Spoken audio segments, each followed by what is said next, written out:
your note taker. It acts as a personal assistant for them. They love it. They literally they feel like it's their personal assistant because the commitments they made, the tasks that they have to follow up on are coming to them. And we live in a fast-paced world. And if you even have a few moments where you don't take notes or you miss something, you might forget.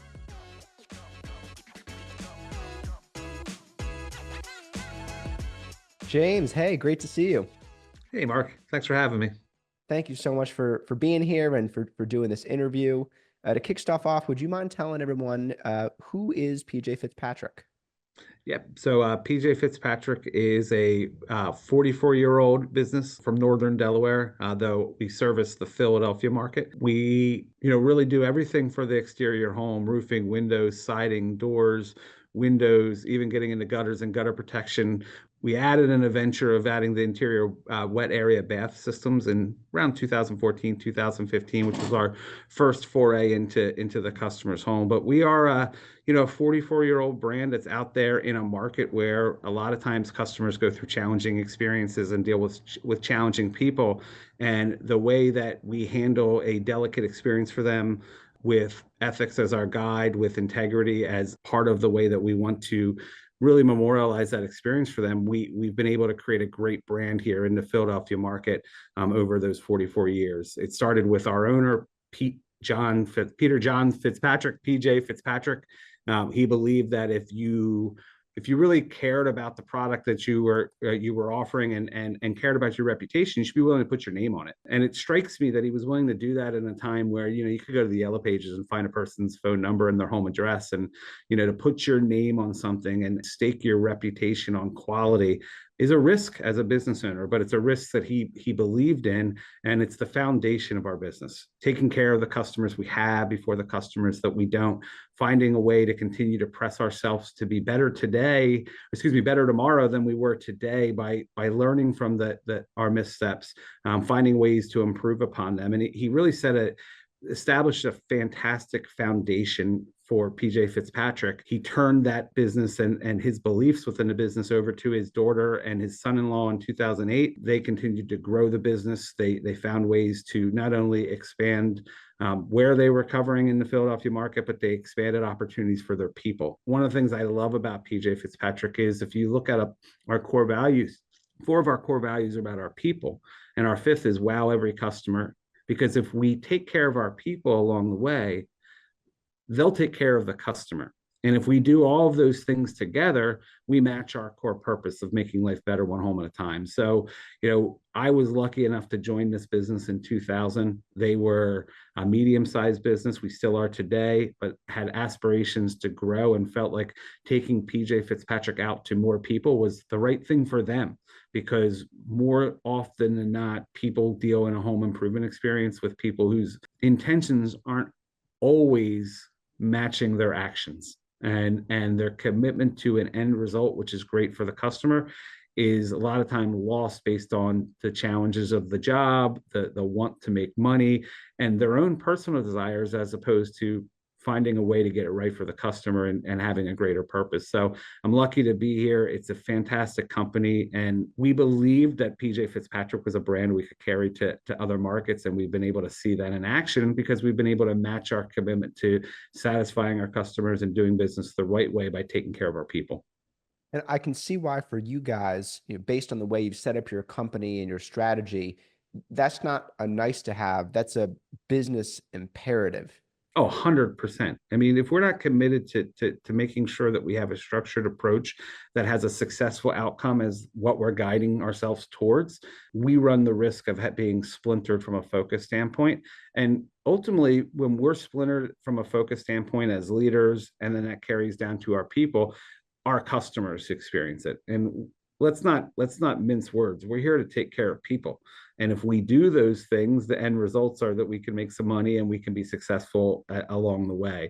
But one of the things I try to focus on our team is never losing sight of what we're here to do. And that's being able to provide a great service and being able to put our head on the pillow at the end of the day and feel good about it. One of the things that is so difficult with focus nowadays with AI and technology is there's so much messaging around AI and so much noise and so much optionality, and people just feel like they need to get it. So they say, I just need AI. When you guys were thinking about, bringing Balto and AI into your business, how did you make sure that you were focusing it on the core needs of the business, that you were solving real meaningful challenges that were advancing your priorities rather than just buying an AI nice to have machine?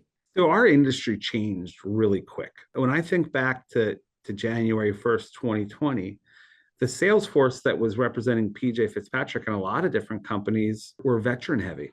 You're bringing new people in and you're training them and helping them elevate to being good, strong sales professionals. But you had a pretty steady base, a foundation of veterans who, understood the product. They understand the technical specifications beyond being a good salesperson and a great communicator with people. But as COVID came into play and the industry started to take off as a whole, we started to see a shift from a veteran dominant sales mix to being a very new people that we were taking off the streets who maybe were selling another product or weren't even in sales, and they were coming in and joining our sales team. So this was happening in our call center. This was happening in our sales teams that are out in front of our customers in the home. As we started to scale this business, it was alarming to me, as I said, how are we going to scale this business and be able to keep up with having the appropriate bodies at the appropriate moment to take advantage of that opportunity that's in front of us? And that timing is really challenging to navigate when you're growing, being that kind of a just-in-time environment without having to over invest up front to be able to be ready for a moment. And sure, you can do that, but that's a drain on your overhead. It's a drain on your cash flow if you don't time that perfectly. And the big driver for us, and we launched, actually, interestingly enough, two AI products at once. We launched Balto in our call center, and we launched Rilla in our sales environment almost simultaneously because the need was real in both areas. I'll talk to Balto first. One of the big things that we needed to be able to accelerate the training time without any degradation of the quality, without any degradation of the end result of how that person could hit the phones on day one and really be able to be successful. Because the bigger challenge of growth is not just putting the bodies in the seat, but being able to continue to move them forward in their careers, help build up their strengths and minimize that window of time where they're struggling, where they maybe don't have the answer. And that's really what Balto offered. And that's what Rilla offered to our sales team. But it gave us the ability to increase the speed up the time of onboarding through them hitting the phones. It allowed us to not have to make sure we covered every little thing along the way, as opposed to teaching them how to embrace the technology that was going to guide them in the moments where they might not know the answer or how to respond or what to say to a customer. So, being able to say to a person, hey, hit the phones, good luck, versus, hey, you're going to get on the phones today, and we have this tool to support you, and here's how it works, and this is what it will do. It was really, for us, we had a pain. We had a pain in the sense that we were having more and more new people flowing through our environments. It was taking too long in our minds to be able to train them, so we weren't able to be right there in the moment when the moment was in front of us and we had an opportunity to take advantage of it. But also it enabled us to, I guess, would say, hold on to more of our people and allow them to reach success in faster fashion. And when they reach success, then they want more. And they talk about it with the people around them, and that energy starts to build. So we had real pain around the scaling and our capabilities to scale. That was the initial driver of this. This has been a success for us in the long run, but it also led to a lot of unintended positive consequences as well. When you were in the pain era, what were some of the quote symptoms of that pain? Like, what were you noticing was happening that made you say, you know what, this is something we probably need to tackle? As we started to expand our call center initially, we started to see a degradation of results. We were setting at a particular level, and we started to see slow creep. We were setting less of the leads that we were. And via the tools we had, we use Five9 for our call center software. So via the call recordings, They have a complementary product called Virtual Observer, where we can see how a person uses, how they move around their computer, what they click on, when they click on it. So it's not just about, can they communicate effectively, but can they navigate the experience of what's required of them effectively? Because the alternative is they struggle to find it and they're like, oh, and they're filling dead air on that call. So we already had a lot of oversight and ways to be able to support the team, but it was reactionary. You would hear that call and then you'd go, okay, I need to schedule some time to spend with that person. Or you'd see that virtual observer and I got to spend some time with them or coordinate the trainer to be with them. And the speed to execution of, we have a challenge to which to me it's not a challenge, we have an opportunity. How quickly can we convert that opportunity into a successful outcome? The time was just too far and there were too many gaps, and along the way you lose some of the quality of the information of what you're trying to improve upon. Balto changed that for us. So while we were able to incorporate it and allow a person to maybe get 80% of the way there and get them to being able to be on the phones and start earning money and allowing the tool to support them for that 20% while they learn. I couldn't do that in the past. So one, I was holding people in training for longer and holding back their ability to earn and make more money. So, sometimes that would lead to a person looking elsewhere. Sometimes they were able to hit the phones, weren't able to be successful. Balto changed that. It allowed us to be able to feed the information in a different way for them. What I liked and what caught my ear the most is the challenge of scripting, because scripting is just that, it sounds scripted. And when you have the ability to talk to a script but be able to have just minor personalizations that allow you to bring your personality to the table, that to me was a huge selling point, where it wasn't about, did you say 100% of what you were intended to say exactly word for word? Did you get the point across? Check, you did. Okay, did you get the point across? Check, you did. And doing so, it allowed us to ensure that we were covering those points that were important, those checks and balances of what needed to be said to the customer by the agent. But we were able to allow them to create some of their own style to it. And it built comfort, because as opposed to just reading a script, they were communicating a message, and they were communicating a message effectively. I could keep going from there, but I guess we'll probably dive into it. But that was a really big attractive piece. And it was something where we almost had instantaneous success. It's funny. One of the previous customer interviews I did, Renewal by Anderson, gave very similar feedback, which is, them not sounding like robots is one of the most important things. How do you keep people consistent?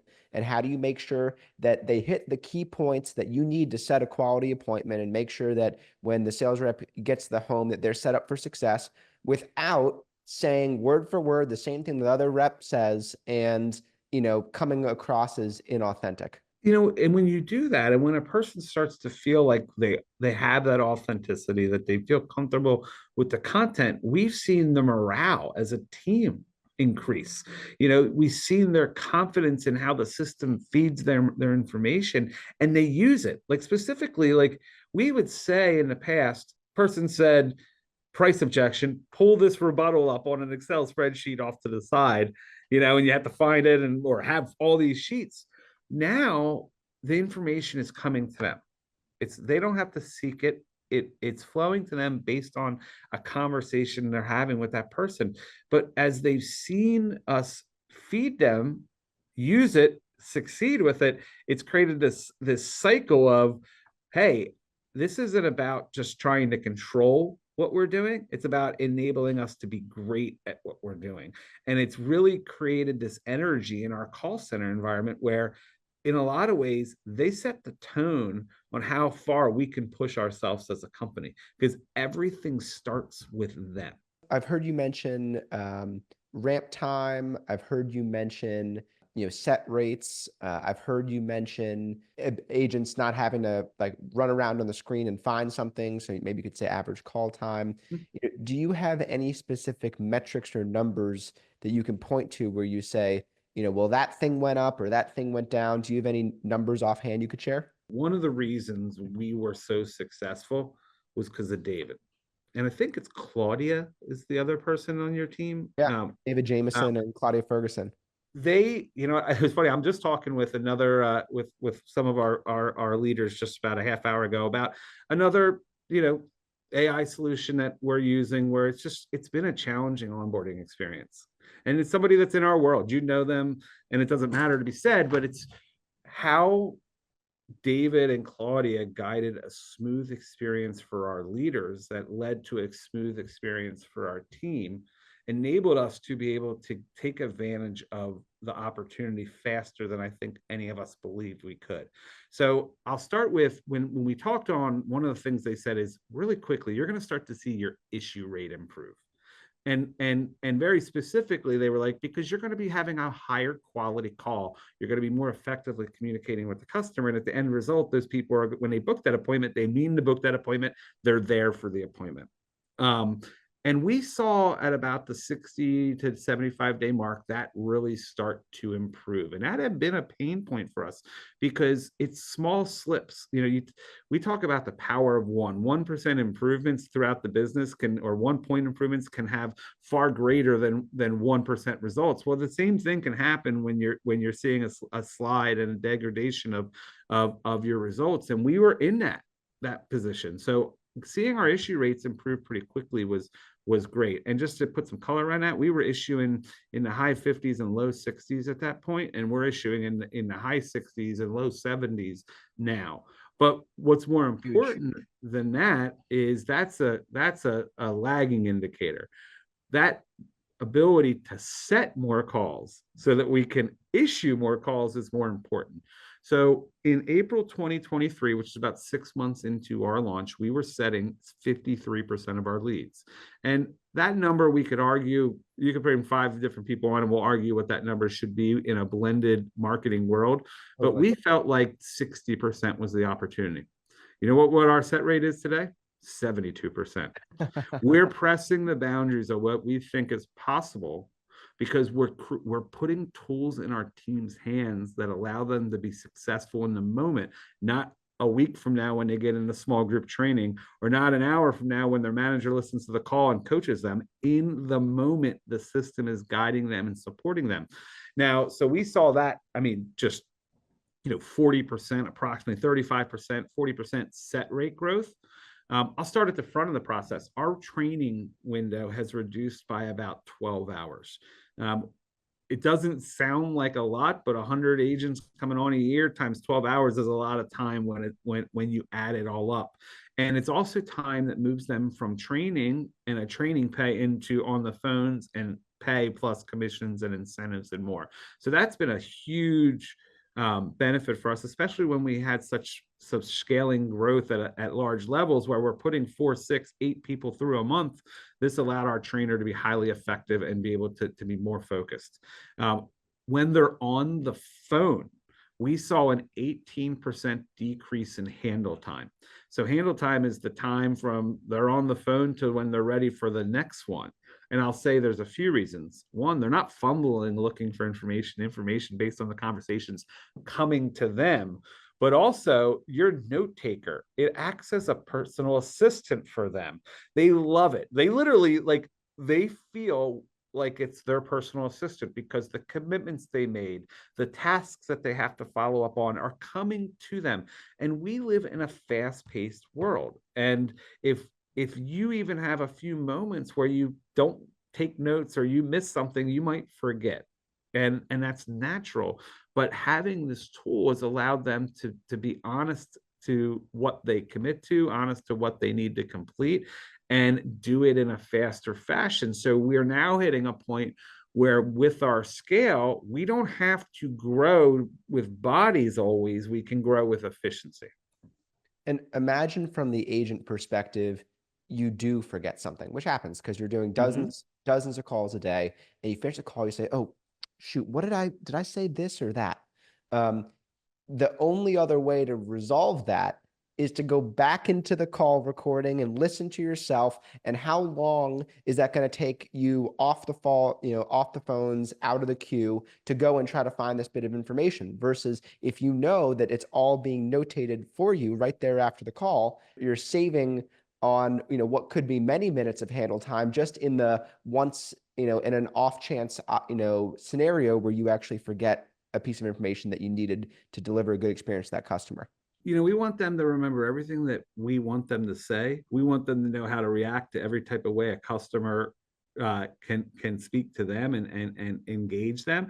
And by the way, we want you to keep accurate notes and make sure you're flowing through a management system along the way. We ask a lot of call center agents. We ask a lot, but ultimately, when you have that note taker and they have that peace of mind that the things that they're committing to, like we said, the things that they have to do following up are being captured, they can focus more on the other pieces, being empathetic, listening for opportunities where a customer is really telling the story that they need to hear versus the words that they're saying. And I always think about meaningful connections. If we get out of the nuts and bolts of what we have to do to be successful in the roles that we put our teams into, and allow them to just be people with other people, they can foster relationships that can really lead to a successful customer journey for everyone. Because if a person starts off with the call center on a high note, you have to be clipped from the high note, and you're not working your way up the mountain. You're working to make sure that you stay at the top.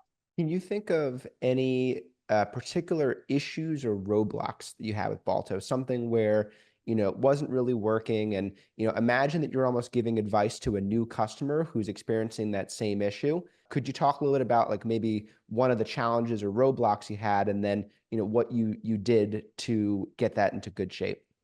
I'm going to talk about two pieces, and one that's more so tied to the implementation and ongoing onboarding and training of our teams.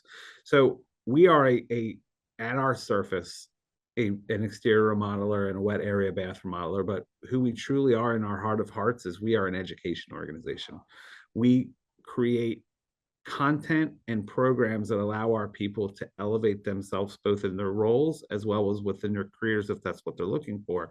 So not having a sandbox day one to be able to play and practice and coach and train was something that was like a miss for us. And how many calls that we're on where we say to someone like Claudia and David, we need this, and they go, okay, no problem, it's coming, versus, okay, we need this, and a couple days, weeks, I don't remember the specific time frame, we have it.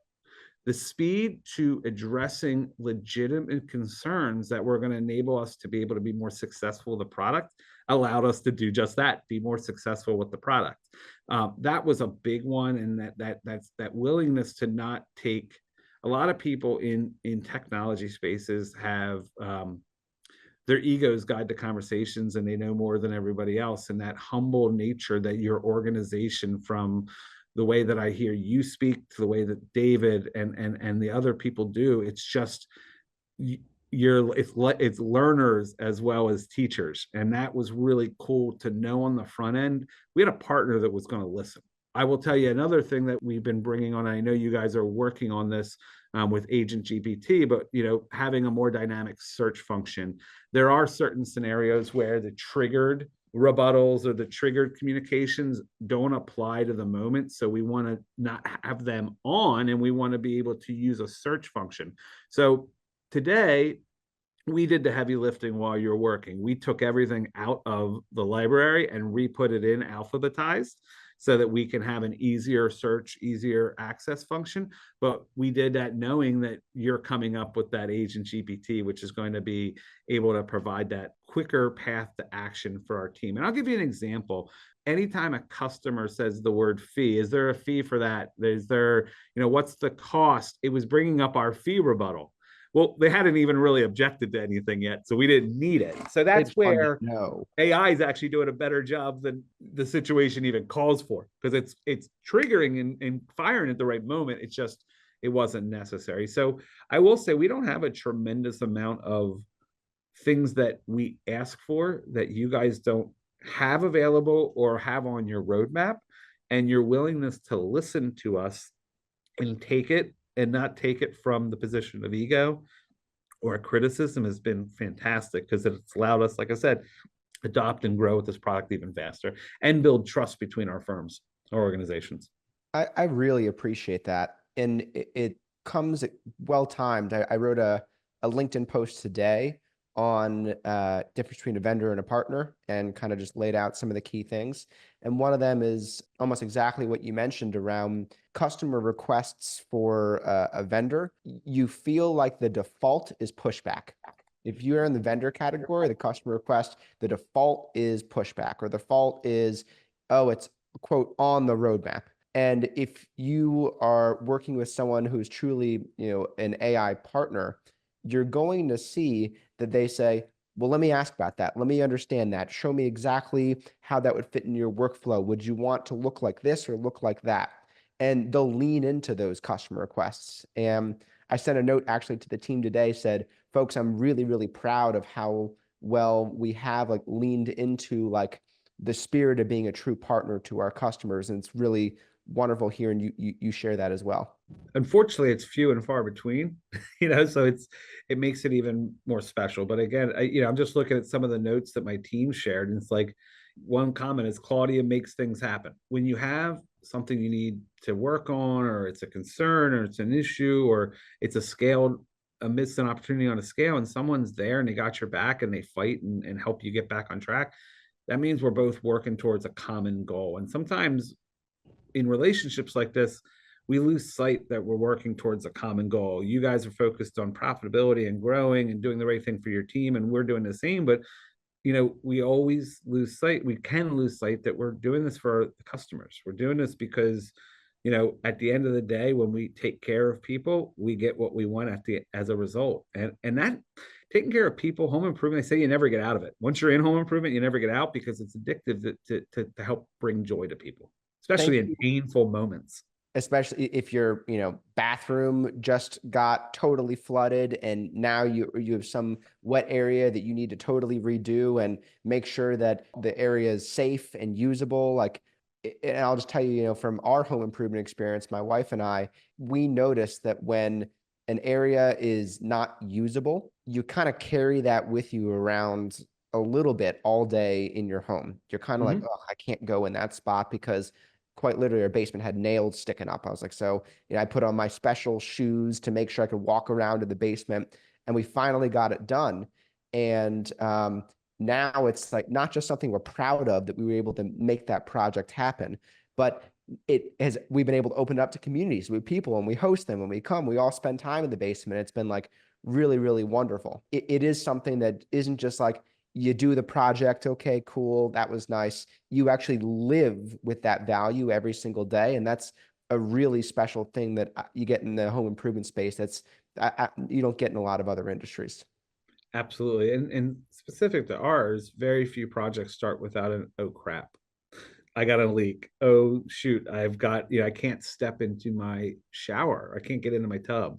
Unfortunately, painful moments are typically the precipice of where we get going. And that's all the more reason why our call center agents, as the first people talk to them, need to be able to be empathetic. They need to be able to have time to make that customer feel valued during the experience. And that's where, again, the tools like this allow us to focus on what matters, because somebody's got our back and collecting the other things that we need to stay true to along the way.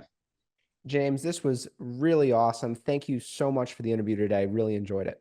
No, it was great to be able to chat, and I'm always glad to help out. And again, you run a fine organization, Mark, and we're very lucky to have you guys as partners, and I appreciate that, and I appreciate you. And again, Claudia, David, just awesome.